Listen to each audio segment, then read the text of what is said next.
صحت کا شعبہ اور اے آئی کیا مصنوعی ذہانت ڈاکٹر کی جگہ لے لے گی؟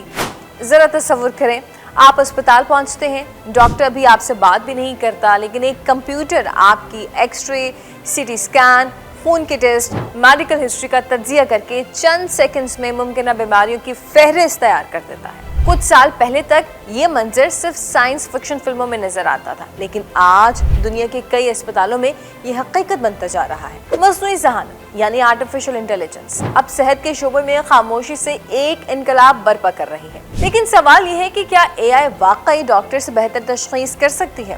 جواب ہے کچھ مخصوص کاموں میں ہاں، لیکن ڈاکٹر کا متبادل ہرگز نہیں۔ آج اے آئی صرف مریضوں کا ڈیٹا محفوظ کرنے تک محدود نہیں رہی، بلکہ ایکس رے، ایم آر آئی، سی ٹی اسکین، کینسر کی اسکریننگ، دل کی بیماریوں کی تشخیص اور نئی ادویات کی تحقیق میں بھی ڈاکٹروں کی معاون بن چکی ہے۔ اس کی ایک بڑی مثال گوگل ہیلتھ کی تحقیق ہے، جو سائنسی جریدے نیچر میں شائع ہوئی۔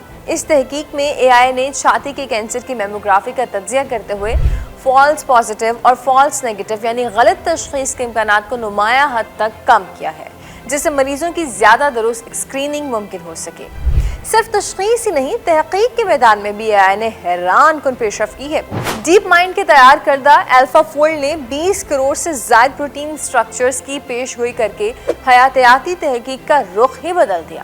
پہلے سائنسدانوں کو ایک پروٹین کی ساخت معلوم کرنے میں کئی سال لگ سکتے تھے، لیکن اب اے آئی لاکھوں کیمیائی مرکبات کا تجزیہ کر کے ممکنہ مؤثر ادویات کی نشاندہی بہت کم وقت میں کرنے میں سائنسدانوں کی مدد کر رہی ہے۔ اسی لیے امریکہ کا فوڈ اینڈ ڈرگ ایڈمنسٹریشن اب 1000 سے زیادہ اے آئی پر مبنی میڈیکل ڈیوائسز کی منظوری دے چکا ہے، جن میں زیادہ تر ریڈیولوجی اور تشخیصی شعبوں سے تعلق رکھتے ہیں۔ یہ اس بات کا ثبوت ہے کہ اے آئی اب تجربہ گاہوں سے نکل کر اسپتالوں تک پہنچ چکی ہے۔ لیکن پاکستان کہاں کھڑا ہے؟ اگرچہ ہم ابھی اس سفر کے آغاز میں ہیں، لیکن مثبت پیش رفت ضرور ہو رہی ہے۔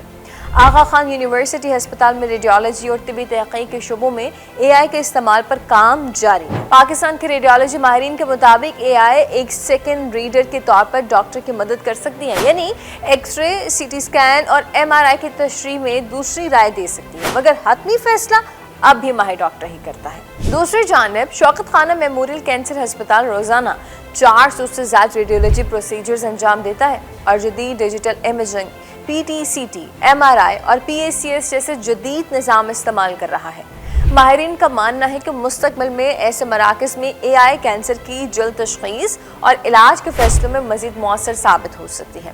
لیکن ہر ٹیکنالوجی کے ساتھ کچھ ذمہ داری بھی آتی ہے۔ عالمی ادارہ WHO واضح کرتا ہے کہ اے آئی کو کبھی بھی ڈاکٹر کا متبادل نہیں سمجھنا چاہیے۔ اگر ڈیٹا نامکمل ہو اور الگوریدم میں تعصب موجود ہو یا مریض کی مکمل طبی کیفیت کو نظر انداز کیا جائے تو غلط تشخیص کا خطرہ بھی پیدا ہو سکتا ہے۔ اسی لیے اے آئی کے ہر اہم فیصلے پر انسانی نگرانی ضروری ہے۔ شاید چند سال بعد جب آپ اسپتال جائیں تو ڈاکٹر کے ساتھ ایک اے آئی اسسٹنٹ بھی آپ کی رپورٹس کا تجزیہ کر رہا ہو۔